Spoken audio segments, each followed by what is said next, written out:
Wanyama is Kenya's greatest player.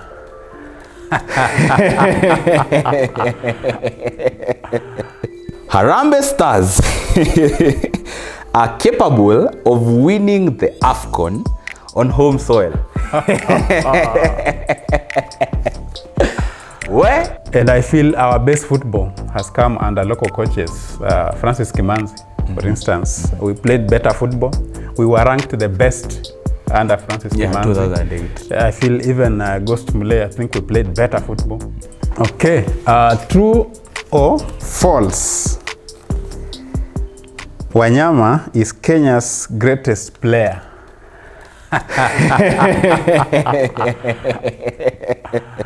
Oh my God. False. I'll also say false, but explain your point first. Yes, Wanyama is not Kenya's greatest player. Number one, because Wanyama has not led Kenya to a major tournament, if I would use that word. He's of course been a good player, a good midfielder, but I feel like he's even produced more for his clubs than he's produced for Harambee Stars. What we've seen for Harambee Stars has been underwhelming compared to what we've seen at Celtic, Spurs, you know, Southampton. So he's not the greatest. I feel like Michael Koth, Dennis Oliech are better players than Victor Wanyama. They have led Harambee Stars to greater heights. Of course, we haven't won a major title, but Oliech took us to the 2004 AFCON. Single-handedly, I think he was still very, very young, just getting out of high school. He's one of the top scorers in the country. Wanyama, obviously midfield, we don't judge him by goals, but he has not pulled up any trees in midfield for Harambee Stars. Even when he went to AFCON 2019, he was one of those who didn't impress. So he can't be the greatest player for Kenya. Personally, I'll also agree, I'll say he can't be the greatest player for Kenya. I'd say in terms of his stature and the heights that he reached, he may be the greatest Kenyan footballer that we've ever had. But in terms of the impact for the national team, I'll also agree with you by saying that he never lived up to expectations. But then again, remember, this is a defensive midfielder. With a defensive, you can't expect a defensive midfielder, a ball winner, to be your consistent match winner. You know, you need to surround a player like this that is kind of like limited in terms of making the difference. You need to complement him with players that actually know how to make the difference in terms of winning new matches. And I think we were asking too much for from Wanyama when it came to that. But Wanyama was producing this for Tottenham. Yes, but then again, look at the players that he was playing with at Tottenham and then compare it with the players that he was playing with for Harambee Stars. You cannot expect a defensive midfielder whose job is to just win balls primarily and be an energetic presence to be someone that will automatically win all the games for you. In any way, that should have been the work of the likes of Michael Olunga, who, by the way, at the AFCON 2019 actually did a good job for himself in the fact that he was the first Kenyan ever to score a brace for at such a tournament and things like that. But then again, I think it's limited to generations, because there are several generation of players that have played for the national team over the years, the likes of Robert Mambo Mumba, the likes of Michael Koth, as you rightly put it. Kadenge. So many players, the likes of Kadenge, who I wasn't even born when he was playing, of course, someone who played in the 60s and 70s. So I think it's very relative, but what I'll say is, in terms of the stature and the heights that he reached, he may be Kenya's most iconic player, but may not be the greatest player in terms of impact for the national team. That I will agree. I would say Kenya's biggest football export, perhaps. Yeah, Kenya's biggest football export, let's put it that way. True or false? National team players should be paid when representing the national team. Yeah, I'll say true. I'll say true. Because fact of the matter is, as much as you are representing your country, it's always a great moment to represent your country. But then again, you have to remember you are pouring your blood, sweat and tears for the national team or for anything that you are representing the country with, knowing that at any point in time, you might be at risk of you know, putting your health in jeopardy and other things like that. So it's only fair for the national team to give you its token of appreciation because you've actually represented them. It's like normally in terms of like even in a normal job, we've seen a lot of people working for the government, working for and things like that, but they don't do it for free.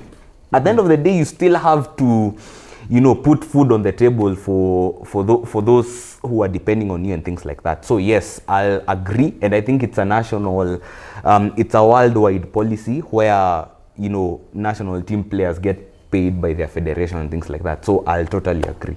I agree. I mean, they say this is job. Yes. Exactly. So you don't play for charity really, unless you want to contribute to a charitable cause from what they have paid you.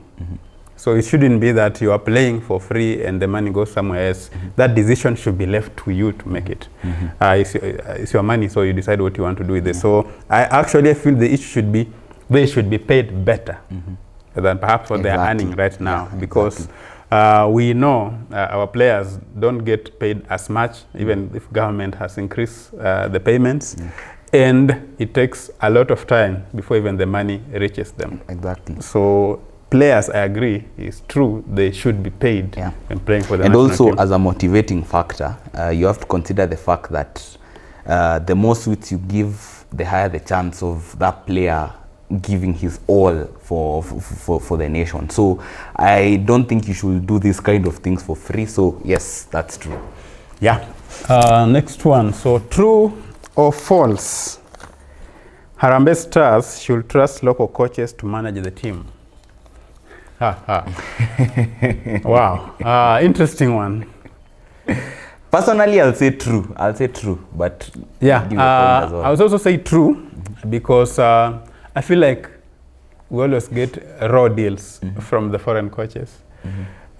People also say perhaps we expect too much when we don't have so much, but I feel we haven't really, apart from Fabish, we haven't really had a foreign coach who really produced. There are coaches who have taken us to AFCON, but did we play good football? Did we entertain? We didn't. And I feel our best football has come under local coaches. Francis Kimanzi, for instance, we played better football. We were ranked the best under Francis Kimanzi. 2008. I feel even Ghost Mulee, I think we played better football. And these foreign coaches that we've had are not better. So it's true. Harambee Stars should be more in the hands of local coaches. Personally, I feel like we need local coaches. We need to invest more in our local coaches. Yes, I appreciate the fact that the federation has tried as much as possible to emphasize on footballing coaching, and as a result, in any way, they should be trying as much as possible to emphasize on local coaches, because first of all, a local coach understands the national pool better. A local coach will be in a position where he has nothing to lose and will try as much as possible, as you rightly put it, to try and get these players to express themselves, compared to a foreign coach who, you know, you need to, from a financial point of view,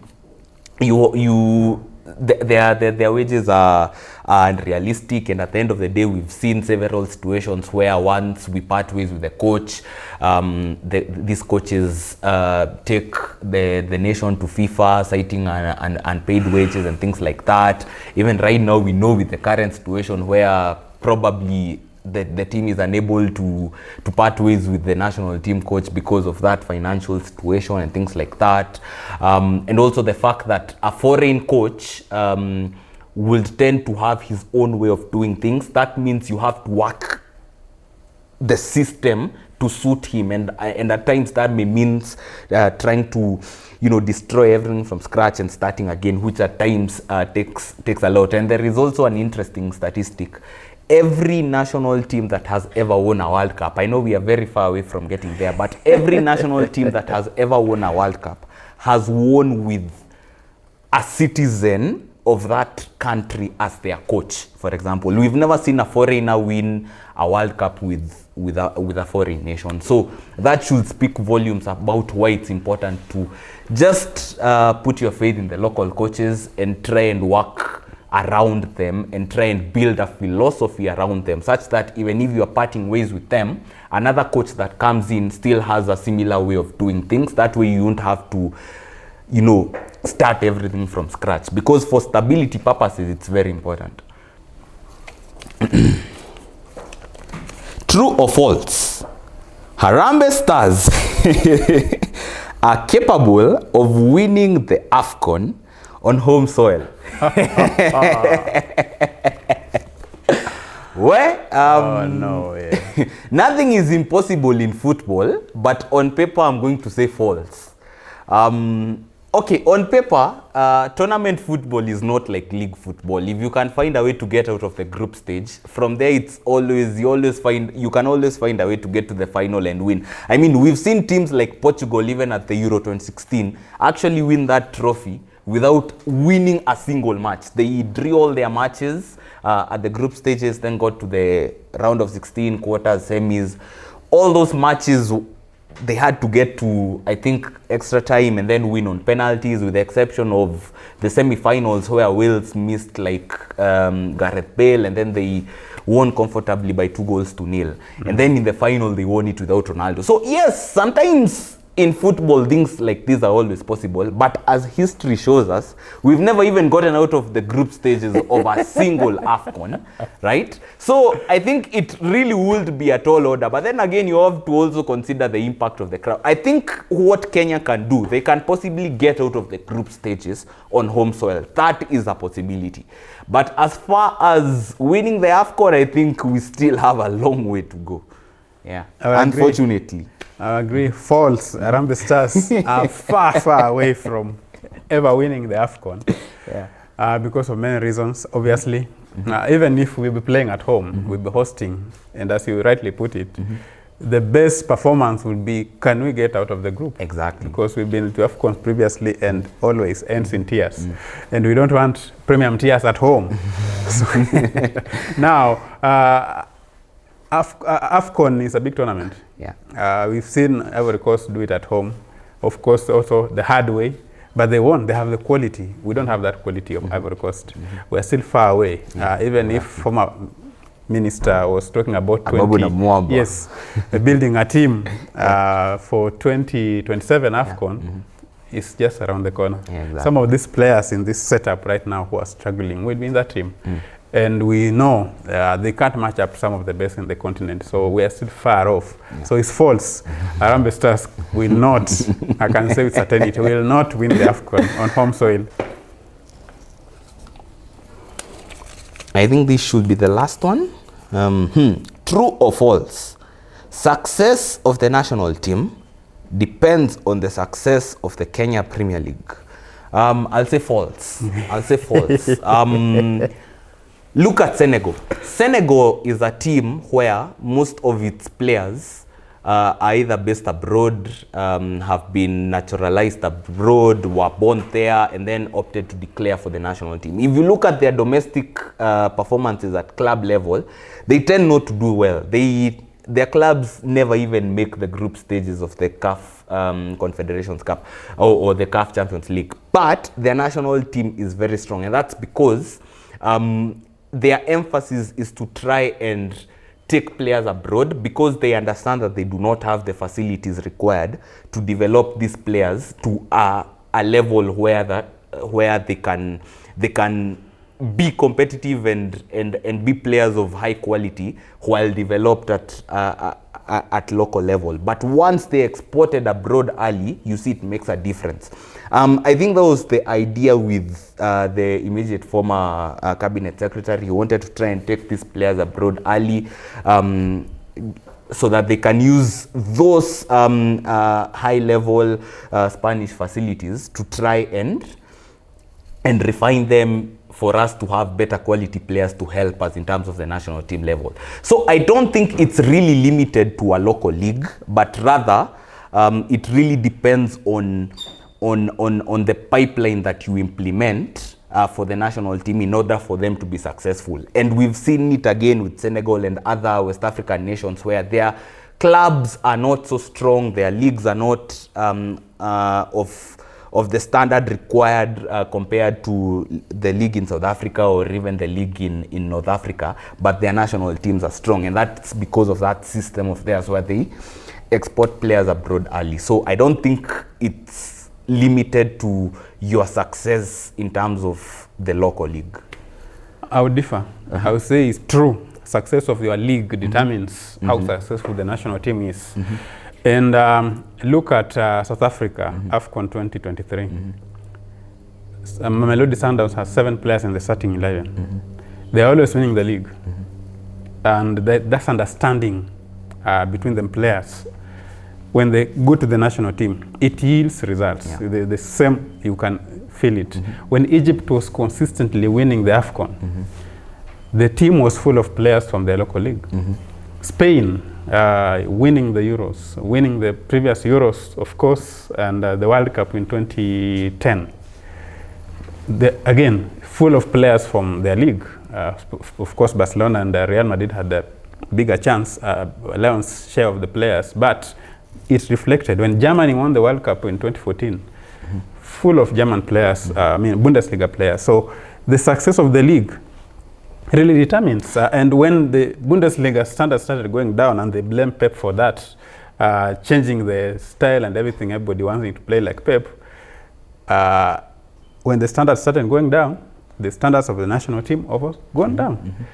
And I feel if our Kenyan Premier League standards were high and we trusted most of the players who play in the league, we play better Harambee Stars than what we producing. Yeah, to some extent that is true, but then again you also have to consider the fact that this South Africa that reached the semi-finals of the AFCON didn't even qualify for 2022, and yet Mamelodi Sundowns were always reaching the latter stages of the CAF Champions League. So I think it's all relative. It really depends on the system that your country implements, because like I've already given you the example of Senegal, where their domestic league is not as strong, but yet they have a strong national team, and that's because they export their players earlier. So those players benefit from the facilities and the coaching they're exposed to in Europe, and they come back and deliver for the national team, and that's why they are very successful as a national team, but not in terms of the domestic league. So I think it's all relative. It really depends on the structure that you take, but either way, I think both can contribute to your success in terms of as a national team. Yeah, okay. Exactly. I don't know if there's something else. Let's see. I think it's over. Is a wrap. Yep.